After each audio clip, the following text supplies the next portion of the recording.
আসসালামু আলাইকুম, welcome to সীমাস delicious cooking. আজকে আবারও খুবই ডেলিশিয়াস একটি রেসিপি নিয়ে হাজির হয়েছি। আমার আজকের রেসিপি রাজকীয় স্বাদের শাহি চিকেন কোরমা, আর এটা আমি তৈরি করে দেখাবো ফার্মের মুরগি দিয়ে। খেতে কিন্তু ভীষণ মজার।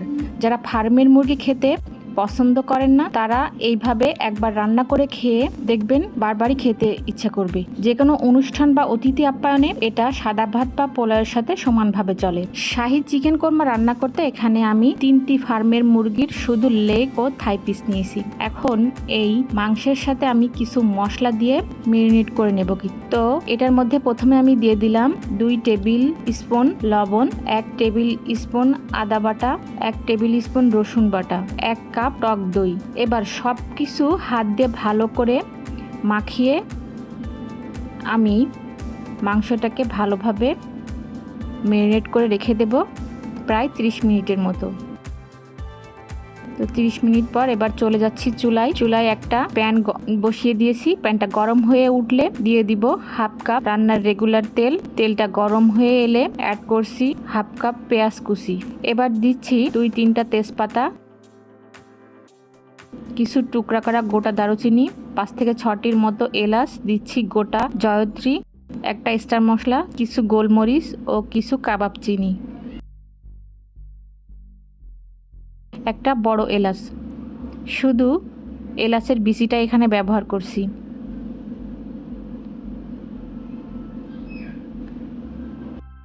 এক স্পুন গরম মশলার গুঁড়া, 1 স্পুন জিরার গুঁড়া, সব মিশিয়ে অ্যাড করে দিচ্ছি 1/3 কাপ পেঁয়াজ পেস্ট, 2 চামচ আদা পেস্ট, 2 স্পুন রসুন পেস্ট, 1 স্পুন ধনিয়া গুঁড়া, অ্যাড করছি 1 স্পুন লাল মরিচের গুঁড়া। এবার মশলাগুলোকে খুব ভালো করে মিশিয়ে নিয়ে এর সাথে অ্যাড করে দিচ্ছি 1 টেবিল স্পুন বাটার। যেহেতু তেলটা আমি কম ব্যবহার করেছি এই জন্য আমি এটাতে বাটার ব্যবহার করছি, আর বাটারটা দিলে খেতে কিন্তু ভীষণ ভালো লাগে। আর অ্যাড করছি 1 চামচ লবণ। এবার মশলাগুলোকে খুব ভালো করে কষানোর জন্য এর মধ্যে অ্যাড করেছি খুবই সামান্য পানি। এবার খুব ভালো করে মিশিয়ে অ্যাড করছি 1/3 কাপ টক দই, দিয়ে দিলাম 2 স্পুন কাঠবাদাম বাটা। এবার মশলাটা ভালো করে কষিয়ে নিচ্ছি। যখন মশলাটা ফুটে উঠবে তখন এর সাথে অ্যাড করে দিচ্ছি সেই আগে থেকে ম্যারিনেট করে রাখা মাংসগুলো। এবার ঢাকনা লাগিয়ে এভাবে আমি রান্না হতে দেব 20 মিনিট। এখানে কিন্তু আমি কোনো পানি ব্যবহার করিনি। মাংসের যে গায়ে থেকে যে পানিটা ছাড়বে সেটাতেই এই মাংসটা রান্না হবে। মাঝে মধ্যে একটু নেড়ে দিতে হবে, তা না হলে তলায় লেগে যেতে পারে, তখন কিন্তু খেতে মোটেও ভালো লাগবে না। তো 20 মিনিট পর দেখুন আমার মাংসের পানিটা প্রায় টেনে এসেছে। এবার এই মুহূর্তে এর মধ্যে আমি অ্যাড করে দিলাম 10-12টার মতো কাঁচামরিচ। এবার আবারও ঢাকনা লাগিয়ে রাখবো 5 মিনিট। 5 মিনিট পর দেখুন আমার মাংস থেকে পানি টেনে তেলটা উপরে উঠে এসেছে এবং খুব ভালো মতোই বোঝা যাচ্ছে। এবার আমি এর মধ্যে অ্যাড করে দিব আগে থেকে তৈরি করে রাখা 2 কাপ নারিকেলের দুধ।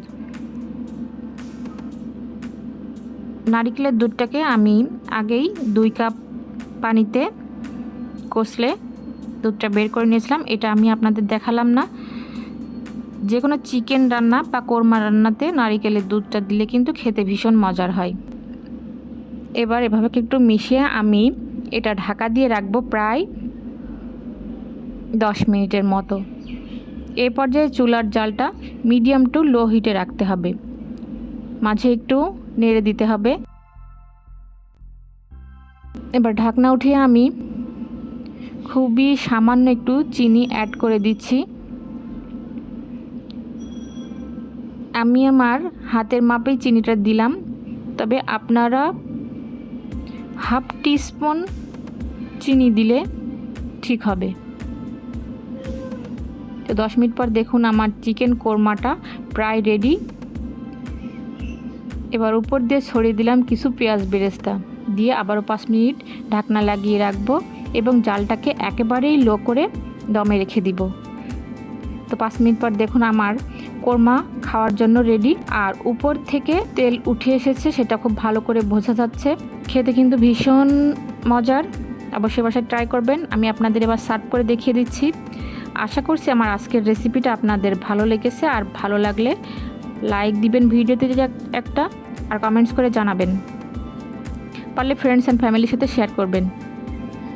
আর এই রকম মজার মজার রেসিপি পেতে আমার চ্যানেলটা সাবস্ক্রাইব করে রাখুন। তো আজকের ভিডিওটি এ পর্যন্তই। সবাই ভালো থাকবেন। আল্লাহ হাফেজ।